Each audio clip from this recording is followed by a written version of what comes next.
Nowadays more than ever, Doctor Who's production team goes out of its way to cultivate a safe and friendly atmosphere on set, and despite a few near misses with death over the years, the show's cast and crew have all lived to tell the tale. That's not to say it's always been easy, and in spite of the production team's efforts, or sometimes because of them, the reality can end up being pretty grueling. Some things, like the weather, are beyond anyone's control. Some things, like fallouts between cast and crew, can't be foreseen. And some things, like uncomfortable costumes and difficult dialogue, are just par for the course on Doctor Who. Basically, if you were wondering whether that scene really was as hot, cold, painful, emotional as it looked, the answer is probably yes. Filming Doctor Who seems like a joy for the most part, but with certain moments over the years, that hasn't always been the case. I'm Sean Ferry for Who Culture, and here are 10 Doctor Who scenes actors hated shooting. Number 10. David Tennant can't master his sadness.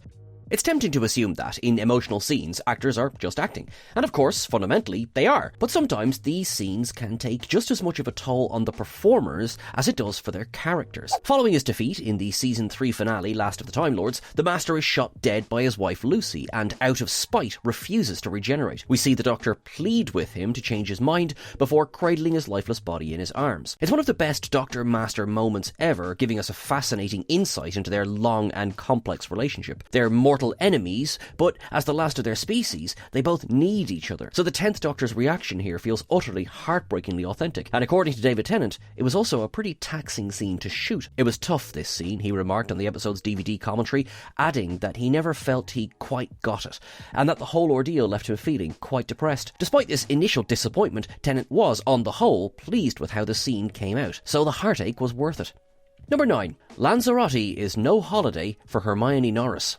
The volcanic rock formations of Lanzerati provided a striking backdrop to Season 8's Kill the Moon, but not everyone was over the moon, pun intended, to be there. Temperatures stuck at around 40 degrees for the duration of the shoot, and to make matters worse, the episode's lunar setting dictated that the actors had to wear some form of spacesuit. Peter Capaldi, Jenna Coleman and Ellis George got off fairly lightly, wearing loose fabric suits of the type first seen in The Impossible Planet and The Satan Pit, and then again in episodes like Hyde. But since the other characters were actual proper astronauts, they needed bulkier costumes to match. This resulted in much discomfort and even panic attacks for actress Hermione Norris, as she recalled to the Mirror. It was one of the hardest jobs I've ever done. It was incredibly heavy, you couldn't get the visor on or off by yourself, and I couldn't help but panic when it was down. The sun on your visor was like having your head stuffed in a greenhouse. Shooting on the real-life moon wouldn't have been much easier, but by the sound of it, Lanzerati came pretty close. Still, it was all worth it in the end, as Kill the Moon went down as one of the most beloved episodes.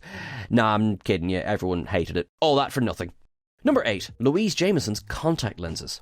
Louise Jamesons' time on Doctor Who got off to a rocky start. Tom Baker, then well established as the 4th Doctor, was somewhat unwelcoming to his new co-star, due in part to his objection to Leela as a character, on the grounds that she was too violent. If that wasn't bad enough, the part required her to wear contact lenses, turning her naturally blue eyes brown. The lenses were a source of much discomfort for Jameson, limiting her vision and irritating her eyes. In one scene during her second story, The Robots of Death, one of the lenses became dislodged, leaving Leela with one brown eye and one blue. Fortunately, 4 stories into Leela's run, there was a change of producer, with Graham Williams taking the reins from Philip Hinchcliffe. Williams allowed her to finally stop wearing the lenses, though not without an in-universe explanation. Hence why, at the end of the Season 15 opener, Horror of Fang Rock, the Doctor acknowledges that Leela's eyes have changed colour, apparently an example of pigmentation dispersal, or as Russell T Davies would probably call it, spatial genetic colour dispersal of the eyes.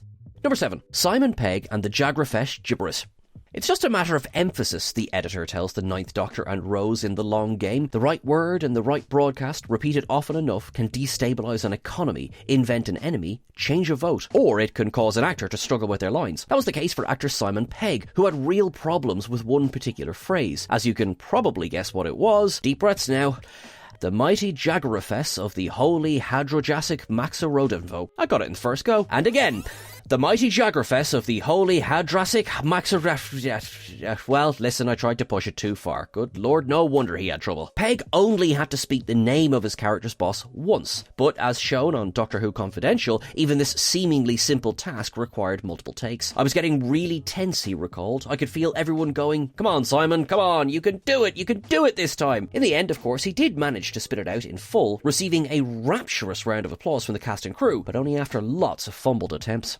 Number 6. Kevin Lindsay is the suffering Sontaran. Doctor Who monster actors have always suffered for their art, but none more so than Kevin Lindsay. Lindsay played the first ever Sontaran, Lynx, in the season 11 story The Time Warrior, and his slimy performance is a big part of what made the creature such a success. But behind the scenes, things were far from straightforward. With a combination of its prosthetics, helmet and heavily padded fabric suit, the Sontaran costume was incredibly difficult to wear and severely restricted Lindsay's breathing. This culminated in him collapsing during the first studio block. As it happened, the Doctor Who team wasn't entirely culpable. In fact, Lindsay had unwittingly been suffering from a heart condition all along, and the costume had exacerbated this. Remarkably, this bad experience didn't put Lindsay off the show. On the contrary, he returned to play Styre in the following year's The Sontaran Experiment, though the decision for Styre to go without his helmet for the most of the serial made things somewhat easier. Tragically, Lindsay would die from a heart condition just a few months later. Looking back, it's incredible that he was able to bring Lynx and Styre to life so convincingly while in so much discomfort. Number 5. Frima Aiman goes for a dip.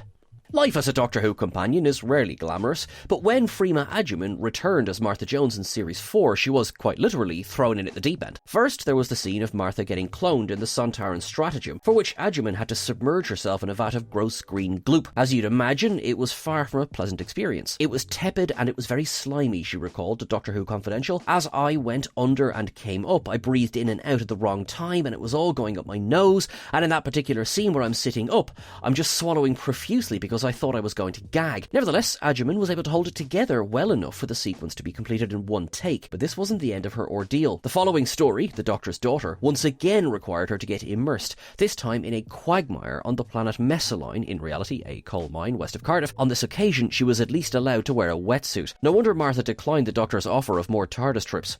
Number 4. Matt Smith feels the wrath of River Song.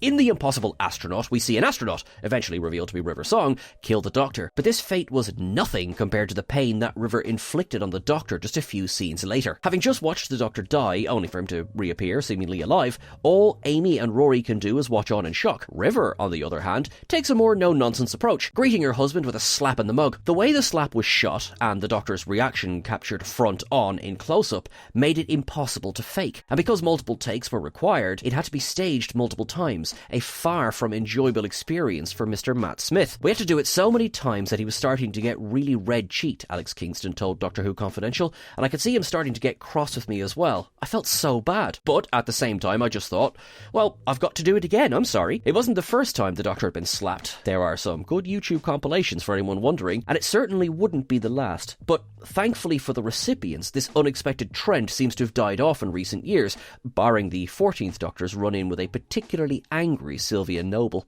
Number 3. Tom Baker's director dispute. Appropriately enough for a story with Nightmare in the title, Nightmare of Eden wasn't exactly an easy ride. Early Doctor Who was filmed in story order and rehearsed as such, but by the time of Nightmare of Eden, material was instead being shot out of sequence, with scenes grouped by set and location instead. So you can imagine how well it went down when Nightmare of Eden director Alan Bromley, who had previously helmed The Time Warrior, suggested that the serial be filmed in sequence. On that point, he was persuaded to change his mind, but in every other regard, he remained set in his ways, ignoring advice given to him by his crew and exerting excessive control over the cast. This led to backlash from multiple individuals, including none other than the Doctor himself, Tom Baker. As tensions increased, Bromley switched to a more hands-off approach, conducting rehearsals from the confines of the studio gallery rather than from the studio floor. This prompted Baker, a force to be reckoned with at the best of times, to remark, "Is that a director up in the gallery or just a commentator?" Bromley eventually quit the production, and when shooting was done, the crew was presented with a custom t-shirt reading, "I'm relieved the nightmare is over." Bromley, presumably, did not receive one. Number 2. The Beast from the East derails the Witchfinders. The Series 11 cast and crew had to contend with some of the wildest weather in Doctor Who history. The first 2 episodes to go before the cameras, The Woman Who Fell to Earth and It Takes You Away, were shot over November and December of 2017, one of the coldest times of the year. And on the other end of the scale, the Ghost Monument at Rosa featured excessive location filming in South Africa in the middle of a drought. We'd all agreed that, because we were so cold filming the first episode, we wouldn't moan when we got to South Africa, Mandip Gill recalled at the Series 11 premiere. But the most challenging shoot of the series was, by far, The Witchfinders. By sheer coincidence, the episode's filming dates, late February and early March 2018, coincided almost exactly with the dreaded Beast from the East, one of the worst storms to hit the UK in recent years. Speaking to Doctor Who magazine, Tosin Cole described the episode as the hardest thing I've ever filmed in my life. Meanwhile, Jodie Whittaker, who had been thankful for her relatively light Doctor costume in South Africa, found herself shooting in the ducking sequences jacketless and at sub-zero temperatures. On the plus side, this windy, rainy aesthetic neatly complemented the Witchfinders' bleak subject matter, not that the actors might care at the time. Number 1. A cheetah person goes AWOL.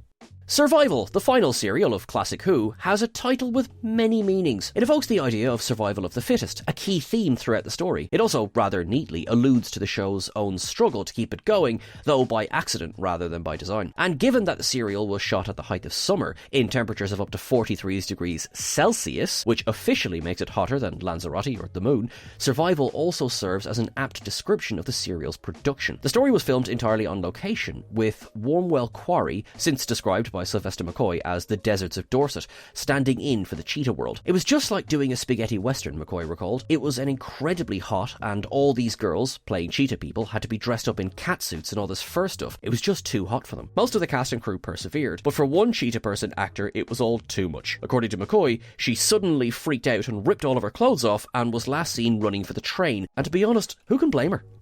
That is everything. Thank you very much for watching along, folks. You are awesome and wonderful. Thank you very much, Richard Lloyd, who wrote the article this is based on. You can check that out over on whatculture.com. You are awesome. You are brilliant. Make sure you're following us on the various socials at Who Culture. I am at Sean Ferrick. Keep things wibbly wobbly until I'm talking to you again. Treat yourself with kindness, treat others with kindness, because yous all deserve it. Thank you very much.